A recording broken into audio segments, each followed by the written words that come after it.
With y'all, just pulled that back with another video banger. And what's up, Trippy fam? It's a pleasure to see you again. Welcome back. Today we're going to be talking about something that needs to be talked about in every black community, black household, POC household.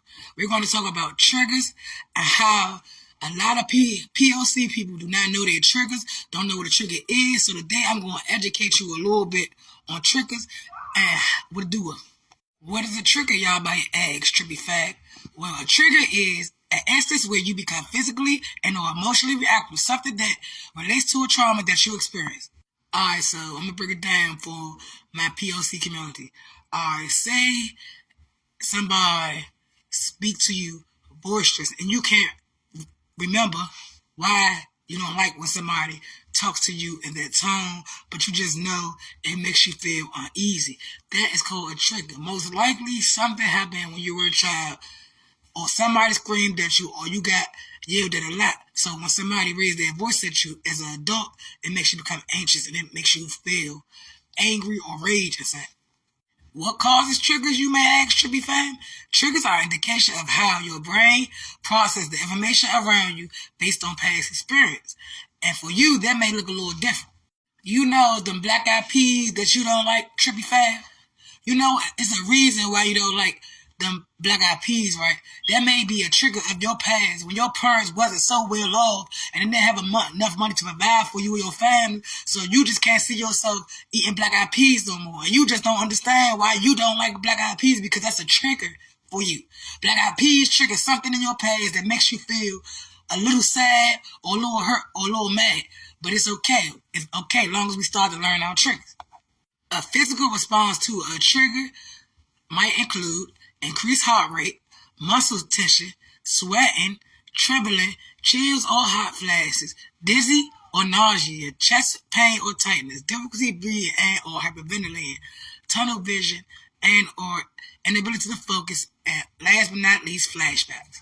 Emotional response to a trigger might include feelings of sadness, anger, nervousness or anxiety, fear of mistrust, irritability or desire to lash out on others, numbness or feeling of shutting down, loneliness, detachment or desire to isolate yourself, confusion.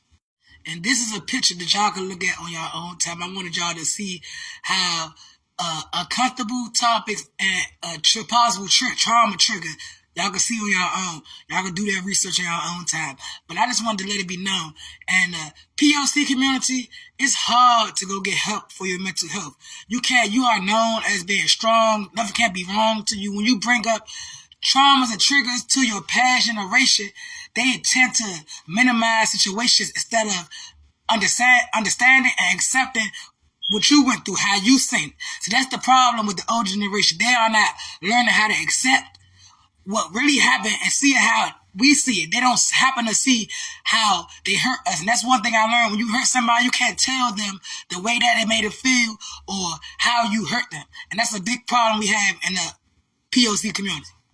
Let me get a thumb or a comment if you are a POC person and your parents, your relatives, or whoever mistreated you or caused you trauma have said it didn't even happen that way, or it's not as that serious as you making it seem, or I don't remember it that way. See, that's the thing. Nobody takes accountability in the POC community, and then they make it seem crazy for you trying to get help to better yourself. I'm here to say I'm not 100% better. I'm still got a lot of work in progress, but I can understand things that trigger me. Reference to 5 years ago when I didn't understand my triggers. It's very important to know your triggers so you can know what situations to avoid and what situations to not put yourself into. A lot of people, like I said, we don't know our trigger. That's why I'm going to give my Trippy fans some homework. I need y'all to start paying attention to y'all mood swings and give me 5 triggers that you know, the things that'll trigger you and make you upset. See, that's how I learned my triggers. I'm not going to lie. And it's okay. It might take a couple of days. It might take a couple of weeks. It might take a couple of months. But it's always best to try to learn from your past so we can move on to the future. That's about all I got for y'all today, Trippy fan. It's a pleasure talking with y'all. Make sure y'all go ahead and hit that link in the bio. If you're not a member, become a member so you won't miss any episode. Until next time, be safe, stay prayed up, get your money, stay out the way, and definitely be safe.